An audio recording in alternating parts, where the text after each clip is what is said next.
So, review tayo ng bagong pera.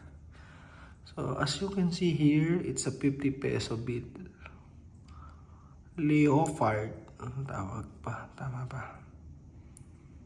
Yan o. Ganda o. So, ito yan.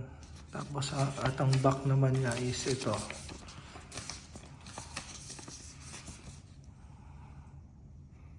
So, same nito. Taal Lake. Merong isda. Ito. Ayan. So, ito yung 50 pesos. Ayan. So, ayan yung 50 pesos. Next natin is yung 100. So, yung 100, ito naman. Makikita nyo ito. 100 pesos. Yan. Ano ba tawag dito?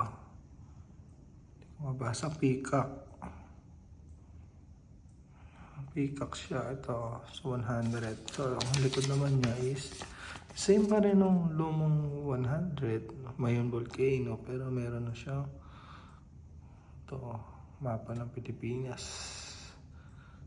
Tsaka yung whale. Butanding.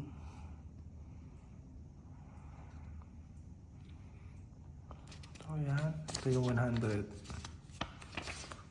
Then, last natin is yung ang last na natin is yung 500. So, ito naman yung 500. So, kung makikita mo yung 500, ito.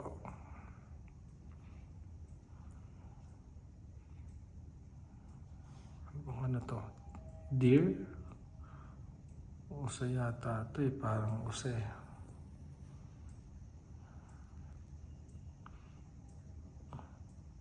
Spotted deer. Visayan spotted deer for the 500 pesos. So, meron din dito ang parrot. Ito mo yan. Puerto Princesa. Yan. O, makikita mo. So, ito na yung 500. So, ito lang yung ating bagong pera. So, makikita nyo yan. Silang tatlo. Okay. Yun lang. Thank you.